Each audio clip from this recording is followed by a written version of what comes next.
Kabanata 4781. Swoosh! Alam ni Dragon 9 kung gaano kahanga-hanga si Matsuda Tae. Nang marinig niya ang babaeng punong abala, agad siyang humakbang bago nagpakawala ng isang matinding suntok. Malinaw na plano niyang mag-strike muna bago ang anumang bagay. Matapos makita ang napakalakas na simula mula sa kay Dragon, inisip ng lahat na ito ay isang nakakabaliw na labanan. Si Matsuda lang ang nanatiling kalmado. Hindi man lang niya alintana ang maliit na pritong nasa harapan niya.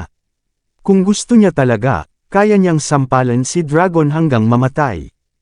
Bahagyang tumango si Harvey York. Hindi niya gusto si Matsuda, ngunit ang kanyang lakas ay tiyak na pambihira. Mukhang may kakayahan si Dragon. Siguro dapat mas magtiwala ka pa sa kanya, Sir York. Tila gumaan ang loob ni Daryl Jackson matapos tingnan ang mabangis na ekspresyon ni Dragon. Tulad ng inaasahan mula sa aming huling trump card. Ngumiti si Harvey habang tahimik na nakatingin sa gitna ng ring. Matapos makitang walang interes si Harvey sa kay Dragon, inilipat ni Daryl ang kanyang tingin kay Nameless. Si Nameless ay isang kilalang tao, Sir York. Anak lang siya ni Faceless, at parang isang mayamang playboy lang. Ngunit siya ay lubhang walang awa. Bukod sa kanyang pambihirang kakayahan sa pakikipaglaban, hindi siya naging madali sa kanyang mga kaaway kailanman. Sa tuwing kikilos siya, walang matitira pagkatapos niyang gawin. Sinabi lang sa kanya ni Faceless na pumunta para mapuno niya ng dugo ang buong lungsod. I can tell, mahinahong sagot ni Harvey. Sa madaling salita, ang mga plano ni Faceless at Evermore ay malalim na kasangkot sa laban. Hindi hahayaan ni Harvey na pamunuan ni Nameless ang kanyang grupo dito nang walang tiwala sa kanilang mga kakayahan. Iyon ay isang death wish. Tama, maliban sa kanila, si Blaine ang pinakakahangahangang pagbabago na nangyari sa laban. Nakikita mo ba ang lalaking nakatayo sa anino? Siya ang young master ng pamilya John. Siya rin ay kabilang sa mga pinakatanyag na tao na kumakatawan sa Golden Sands. Marami sa mga katabi niya ay galing sa Wolfsing. Lahat sila ay pinagkakatiwalaan niyang mga subordinate. Katrabaho din daw niya si Young Master Wright. Kung may mangyari sa alinman sa kanila, magkakaroon ng malaking kaguluhan na yayanig sa buong lungsod. Tinasa ni Daryl ang sitwasyon habang nakatingin kay Harvey. Kalmadong sinulyapan ni Harvey si Blaine John ngunit hindi niya makita ng maayos ang mukha nito. Isang malayong ekspresyon lang ang nakita niya na ipinakita sa malayo.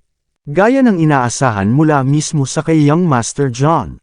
Ang kanyang kakayahang magpakitang gilas ay malinis lamang. Nang mapatingin si Harvey sa gilid, isang babae ang tumingin na may malamig na ekspresyon. Nagtama ang mata ng dalawa nang hindi nagpapahuli. Isang mahinang ngiti ang ipinakita ni Harvey York bago umiwas ng tingin. Medyo maganda ang babae, pero hindi niya lang type. Tama, Sir York. Tingnan mo ang matanda na nakaupo sa sangay ng referee. Hindi napigilan ni Daryl Jackson si Harvey sa pag-enjoy sa view. Nang katatapos lang ni Harvey ay nagsalita na rin siya.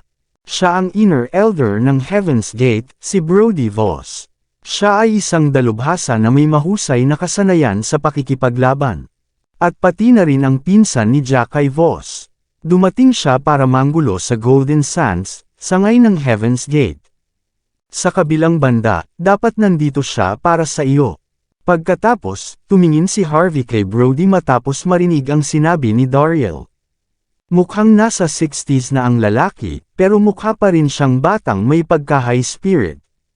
Sabi nga, kitang-kita ang pekas sa kanya. Kasabay ng kanyang mga slanted na mata, medyo mahirap siyang pakisamahan. Pinagtitinginan siya ng mga tao sa paligid niya ng may paghanga. Malinaw na iginagalang nila siya. Napuno ng paghamak at puot si Brody nang makipagtitigan siya kay Kyrie Patel at sa iba pa. Nanatiling stoic si Harvey noon. Iniisip niya kung konektado ba si Brody kay Evermore o di kaya ay ang kanilang espiya. Habang pinag-iisipan ni Harvey ang sitwasyon, nagsimula na ang labanan. Nakailang suntok na si Dragon 9, ngunit hindi niya nagawang kiskisan man lang si Matsuda Tae. Umiwas siya sa bawat solong pag-atake na nakadirekta sa kanya ng madali. Galit na galit si Dragon sa nakita. Natuyo si Kairi at ang iba pa matapos makita ang tanawin. Ito lang ba ang meron ka? Yan lang ang kaya mo. Malamig na tumawa si Dragon bago siya muling kumilos. Siya ay nag-pounced sa parehong kamao pasulong, na may dalang napakalawak na puwersa. Hindi nabigla si Matsuda. Humakbang siya para iwasan ang tila na kamamatay na atake ni Dragon.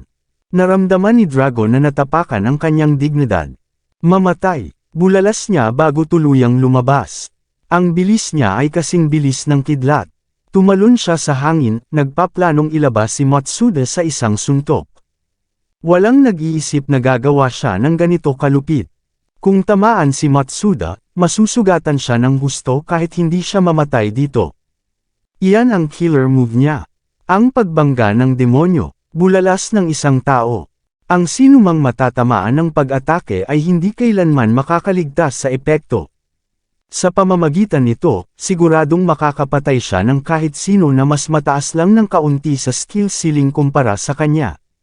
Bahagyang tumanggo si Kairi at ang iba pa matapos marinig ang hiyaw.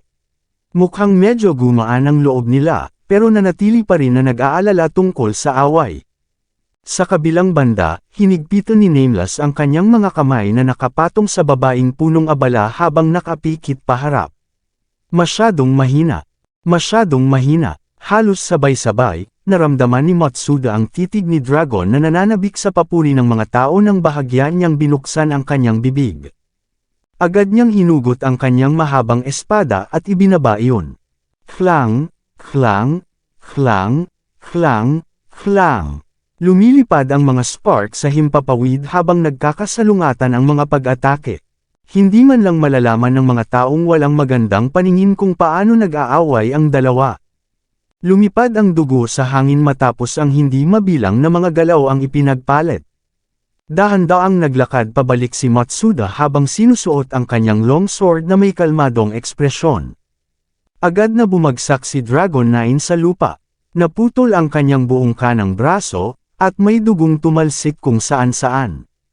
Hinawakan ng kabilang kamay niya ang sugat niya habang nagngangalit ang ngipin sa sakit. Itinaas niya ang kanyang ulo upang tingnan si Matsuda Taya, na sinusubukang magsalita nang pigilan siya ng matinding sakit. Ang mga hingal ay narinig kung saan-saan. Sa isang banda, nagulat sila kung gaano talaga kalakas si Matsuda. Sa kabilang banda, nagpapakita sila ng awa kay Dragon. Hindi lamang nawala ng tiwala si Dragon sa lungsod dahil sa pagkawalang ito, kailangan niyang mabuhay bilang isang lumpo sa buong buhay niya, at buhay sa takot na mapatay ng kanyang mga kaaway. Umalis ka na. Si Matsuda ay hindi nagpakita ng anumang paggalang kay Kairi Patel at sa iba pa habang siya ay naglalakad patungo sa kay Dragon bago siya binigyan ng isang mabilis na sipa. Ang kanyang katawan ay pinalipad bago binasag sa marble table sa harap ni Kairi at ng iba pa. Nagkapira-piraso ang mesa, na gumawa ng malaking gulo. Halos hindi humihinga si Dragon matapos umubo ng isang subo ng dugo. Natahimik ang lahat matapos makita ang tanawin. Lahat sila ay nagpapakita ng kakaibang ekspresyon. Walang nag-akala na magiging ganito kadominar si Matsuda pagkatapos manalo ng ganoon kadali. Ito ay sapat na upang ipakita kung gaano kalaki ang pagkakaiba ng mga bilog sa pagitan ng mga island nations at ng Golden Sands. Matapos ang ilang sandali ng katahimikan, maririnig ang mga tagay sa buong lugar. Tinatawag pa nga ng ilang hostesses ang pangalan ni Matsuda. Hindi man lang sila magpapakita ng gayong sigasig kapag nakikita ang kanilang magulang. Si Kairi at ang iba pa ay hindi lubos na natigilan, ngunit nagsimula silang magkaroon ng migraine nang titigan nila si Dragon na nakahiga sa harapan nila. Kung tutuusin, siya ang pinakamalakas nilang trump card, pero natalo siya ng ganoon. Ang susunod na ilang mga laban ay tiyak na magiging mas mahirap kaysa dati. Miss Patel, Mr. Bolton. How are you people that in useless after loss Mr. Gibson? Si Nameless ay mausisa na sinulyapan si Kairi at ang iba pa na may hindi nasala na kasakiman at pagsinta. Si Dragon ang pinakamalakas mong trump card. Ano pa ang magagawa mo pagkatapos matalo siya? Hindi mo hahayaan na si Matsuda na lang ang maglabas ng iba mong tinatawag na mga eksperto, di ba? Magiging one-man army siya. Hindi ko talaga maintindihan kung bakit ang mga taong tulad nyo ay maglalakas loob na labanan ang aking ama at si Evermore kung minsan. Dapat may death wish kayo o ano? Siyempre, kung si Miss Patel dito ay nagpasya na makipag-inuman sa akin ngayong gabi, sasabihin ko kay Matsuda na dahan-dahanin lang kayo, kaya hindi ka naman talo. Kamusta yung tunog na iyon? Ang mga tao mula sa Golden Sands ay nagpakita ng kakilakilabot na mga ekspresyon matapos marinig si Nameless sa mapaglarong tono. Ang mga tao sa tabi ni Nameless ay humagalpak ng tawa bago mapang-asar na tinitigan si Kyrie at ang iba pa.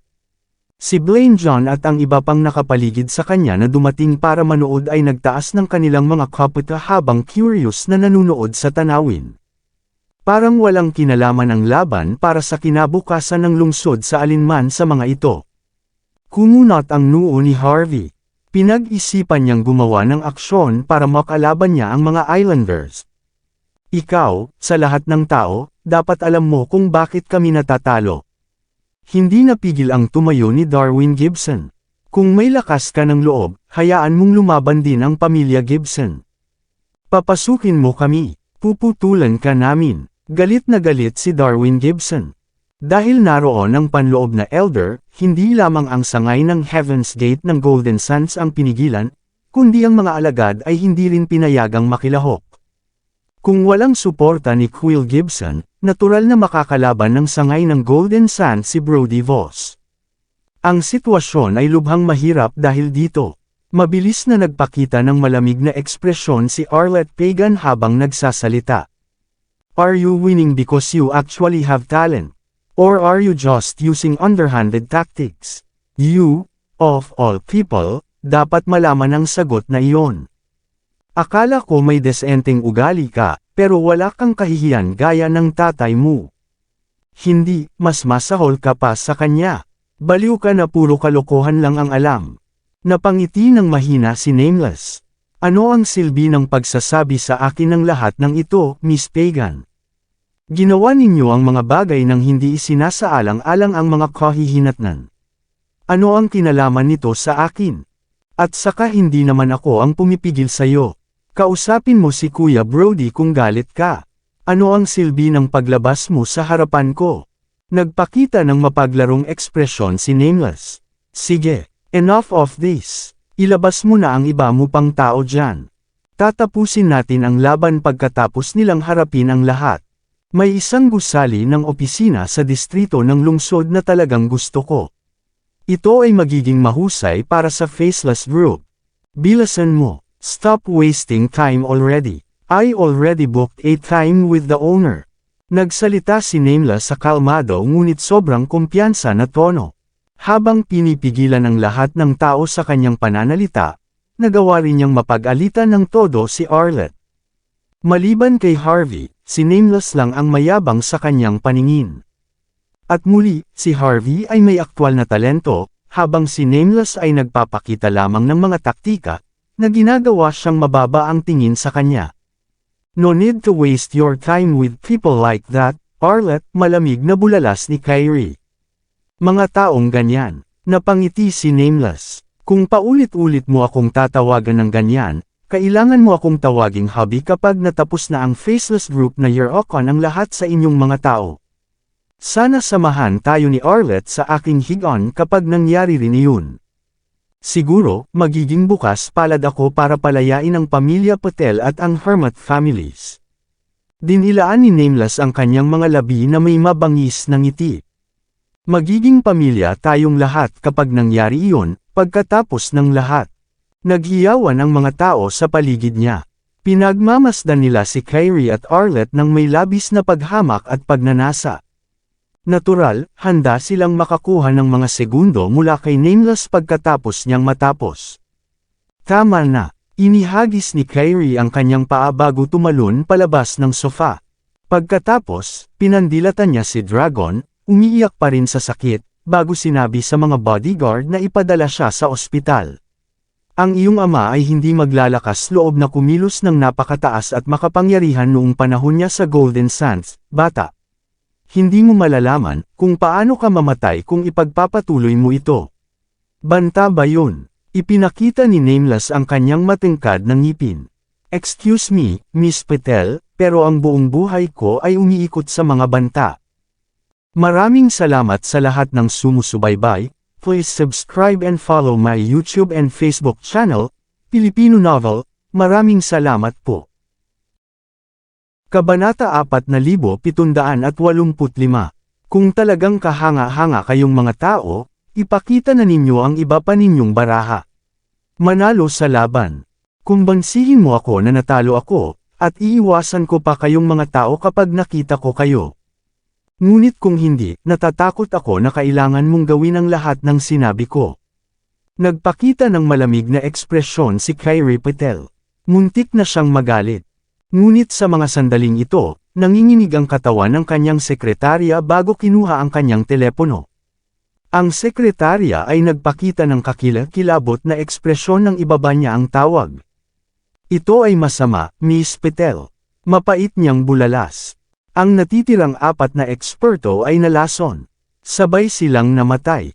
Kami, wala na tayong ibang makakalaban. Natigilan si Kyrie bago nagngangalit ang kanyang mga ngipin sa isang matinding titig. Walang hiyakang bastard. Miss Patel, hindi mo pwedeng sabihin yan ng walang dahilan.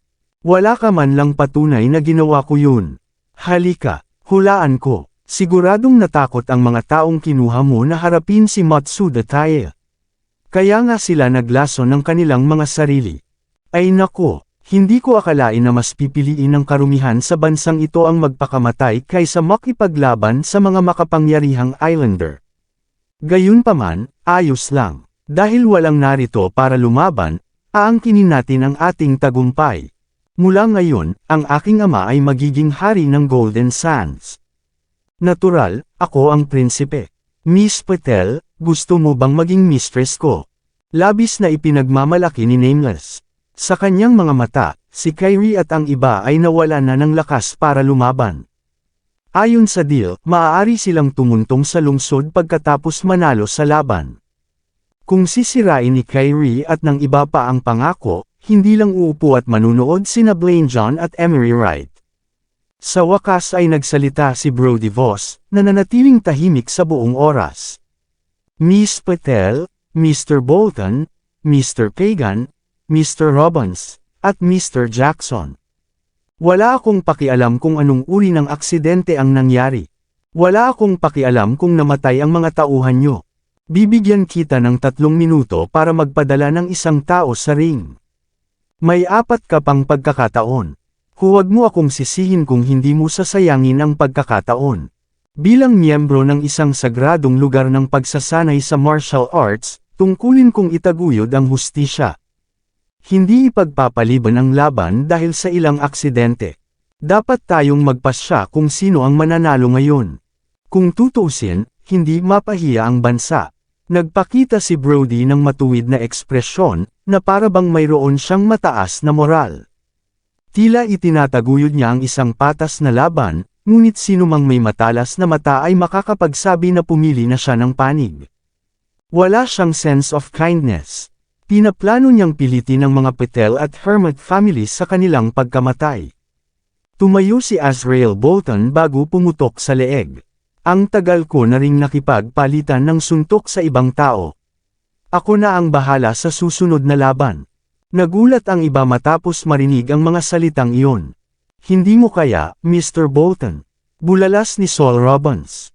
Isa kang mahalagang figure ng Hermit families. Ikaw ang may nangungunang papel ngayong gabi. Hindi mo magagawa ito ng mag-isa. Ang 6 na Hermit families ay hindi nagawa ang kanilang gusto, dahil ang pamilya Braff ay kasangkot sa pamahalaan.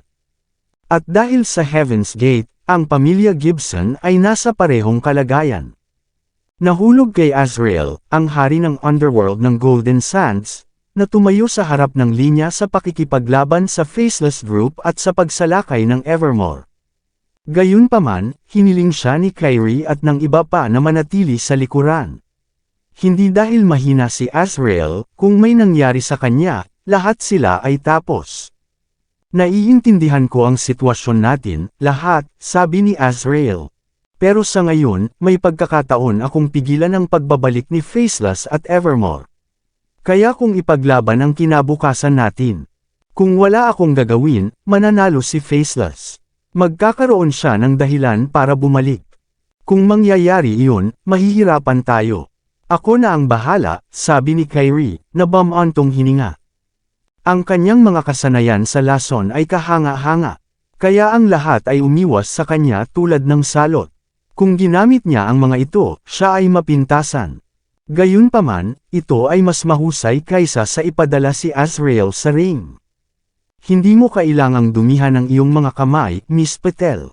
May nagpakita, at tinulak si Kyrie pabalik sa couch.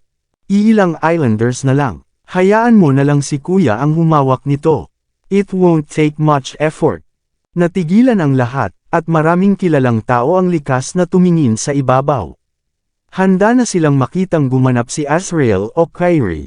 Pero, anong uri ng ignorante ang nagpasya na tumayo sa ilalim ng mga sitwasyong ito? Sino ang nagpapakitang gilas? Sino ang magiging kalmado sa ganitong sitwasyon? Ibinunyag ng mga nasa VIP seats ang kanilang paghamak. Isang random na babae ang nakapikit kay Harvey na nakasimangot. Sigurado siyang nagpapasikat lang si Harvey. Ang mga tao sa paligid niya ay pinagpag ang kanilang mga inumin, mukhang mapanghasga. Marami na silang nakitang ignorante sa buhay nila, pero first time nilang makakita ng katulad ni Harvey.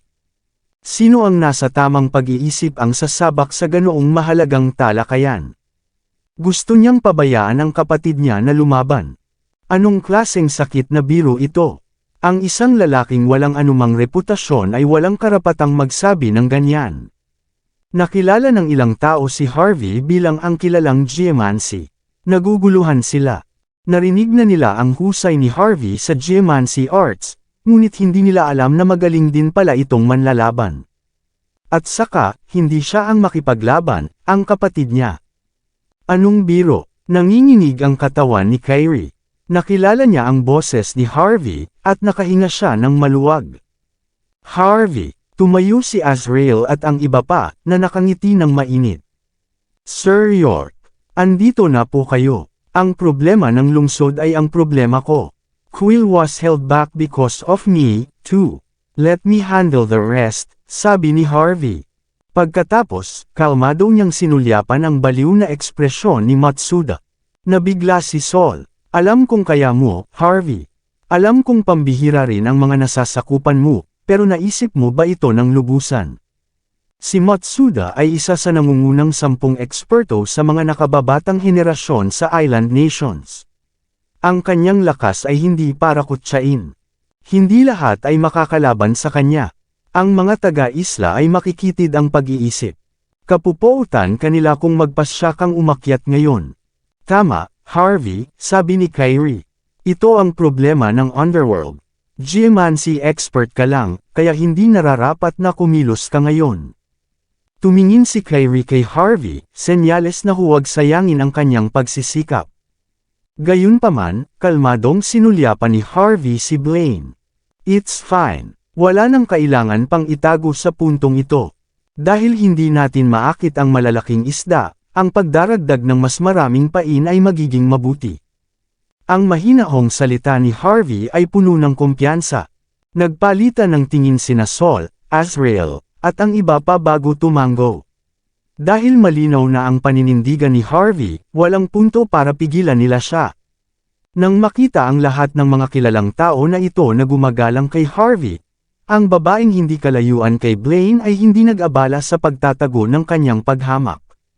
Si Matsuda ay isang pambihirang dalubhasa, at hindi maraming tao ang makakalaban sa kanya. Ngumisi si Harvey sa babae, saka nagsinyas. Napangiti si Julian. Naglakad siya papasok sa ring, hindi man lang may dalang armas. Mukha siyang playboy na mayaman. Kumpara kay Matsuda, ang dalawa ay gabi at araw. Napasulyap ang lahat kay Julian, iniisip na tulala lang siya. Ayos lang para sa isang mayamang playboy na magpakitang gilas sa ilang pagkakataon. Kadalasan, kusa pang matatalo ang kalaban alang-alang sa pera. Ngunit ngayon, si Julian ay laban sa isang Islander. Sigurado ang lahat na hinuhukay niya ang kanyang libingan. Malamig na tumawa ang mga fangirls ni Matsuda, tapos nag-cheer sa kanya. Patayin mo siya. Patayin mo yang tanga. Idol ka namin, Matsuda. Wala silang pakialam kung saang bansa nakatayo si Matsuda, at gusto lang nilang manalo ang idol nila. Bibigyan kita ng 3 galaw, Julian, sabi ni Harvey. Balak niyang subukan si Julian. Matapos lumuhad sa harap ng pintuan ni Lola Yor para sa lihim na kasulatan ng pamilya at magsanay sa mga totoong laban, si Julian ay kumbinsido na siya ay mas malakas kaysa dati.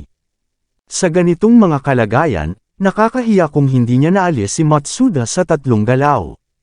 Sinulyapan ni Julian si Harvey na may maliit na ngiti. Mababa ba ang tingin mo sa akin, Sir York? Bakit kailangan ko ng 3 galaw para maalis siya? Isa lang ang gagamitin ko. Bastos ka. Malamig na tumawa si Matsuda matapos marinig ang mga salitang iyon. Puputulan kita ng isang laslas. Isang hakbang pasulong si Matsuda noon, at inihampas ang kanyang espada kay Julian. Pinitik ni Julian ang kanyang daliri. Hlang! Sa isang iglap, naputol ang talam. Nahulog ito sa pagitan mismo ng mga daliri ni Julian. Hinawakan ito ni Julian, at pinaharap sa kanyang lalamunan ni Matsuda. Nang makita ito, tumahimik ang karamihan. Nagulat ang lahat, mukhang nakalimutan na nila kung paano huminga. Si Harvey lang ang kalmado. Si Nameless, Blaine, Kyrie, at marami pang iba ay ganap na natulala nang makita ang nangyayari. Galit na sinampal ng ilang magagandang hostess ang kanilang mga sarili sa mukha upang matiyak na hindi sila naghahalusinate. Gayunpaman, parang ilusyon pa rin ito. Maging si Brody, ang tinaguriang patas na hukom, ay nataranta. Hindi siya makapaniwala sa kanyang mga mata. Sino si Matsuda? Siya ang kahalili ng 6 schools of martial arts at ng Abito Way. Isa siya sa mga top 10 most outstanding people of his country's younger generation. Kaya niyang talunin ang sinuman gamit ang kanyang lakas na nag-iisa. Kaya niyang ilabas ang buong pulutong kung gusto niya talaga. At gayunpaman, isang magarbong playboy ang naglabas sa kanya ng napakadali. Ito ay higit pa sa inaasahan ng sinuman. Inilabas ni Blaine ang kanyang telepono, nagpaplanong kumuha ng taong titingin kay Julian. Ang mga mesa ay malapit ng iikot. Siya ay hindi papayagan iyon sa anumang halaga. Napatingin siya kay Harvey. Ang pagkakakilanlan ni Harvey bilang isang dalubhasa sa geomancy ang naging dahilan kung bakit siya naging kakaiba. Ngunit ngayong napukaw niya ang malaking kaguluhan dito, mas naging interesado si Blaine sa kanya. Maaaring makatikim ng kapaitan si Matsuda. Nanuyo ang kanyang lalamunan, at tuluyang nablangko ang kanyang isip. Medyo natagalan siya para tuluyang matauhan. Natalo ako. Paano ako natalo? Walang gamit dito ang escrimador na pinagmamalaki ko. Paano ako natalo ng ganito? Naputol din sa kalahati ang espadang lubusan ng pinainit. Paano ito posible? Hindi siya makapaniwala. Sapat na ang malamig na pakiramdam sa kanyang lalamunan para maintindihan niya na kung gugustuhin ni Julian, siya ay mamamatay noon at doon. Naghiyawan ang ilang hostess. Ayaw nilang tanggapin ang nakakahiyang pagkatalo ni Matsuda. Ito ay hindi patas. Ito ay sadyang hindi patas. Ang hostess ay hindi pa nag-announce ng simula ng laban. Immoral ito. Walang kwenta ang laban. Paano ito naiiba sa pagnanakaw sa isang tao? Dapat nagkakaroon tayo ng fair and square na laban. Hinawakan ng mga hostess ang kanilang mga kamao, umaasa na maaari nilang simulan muli ang laban. Kung tutuusin, ang gwapo at walang talo ay hindi madaling matalo si Islander. Malamig na tumawa si Nameless matapos marinig ang mga salitang iyon. Tama, hindi pa nga inaanunsyo ang laban. Hindi ka lang magsisimula sa sarili mo. Hindi pa nga ang manlalaban natin handa. Ito ay hindi tama. Oo, walang kwenta. I-restart ang laban. Sabay-sabay na sigaw ng mga kasama ni Nameless. Malamig na tumawa si Darwin, Asor. Tiyak na magkasama ang mga bastard na iyon. Kung hindi yun bilang isang aktwal na labanan, kung gayon anong ginagawa? Napangisi si Arlette. Tama, may maglunsad ba talaga ng sneak attack kay Matsuda ngayon lang? Natural, hindi ganoon kadaling sumuko si Nameless at ang iba pa. Sa kabilang banda, sa wakas ay nagtagumpay ang mga taga Golden Sands. Hindi nila nais na ang laban ay para sa wala din. Pinikit ni Matsuda ang kanyang mga mata, at nagsimulang mag-isip kung talagang naging pabaya siya. Kung talagang inilabas niya ang lahat, siya ay siguradong hindi makakapantay sa kanya ang isang mayamang playboy na tulad ni Julian. Pride, reputasyon, at Bushido spirit. Ito ay mga bagay lamang upang lokohin ang mga tanga. Tahimik na tumingin si Julian, tahimik na nakangiti. Para sa kanya, isa lang itong pagkakataon para subukan ang kanyang lakas. Siya sa wakas ay nagawang makuha ang sinaunang kasulatan ng pamilya York. Natural, kailangan niyang gawin ang kanyang pinakamahusay. Kumunat ang noo ng mga referee at nagpalitan ng tingin.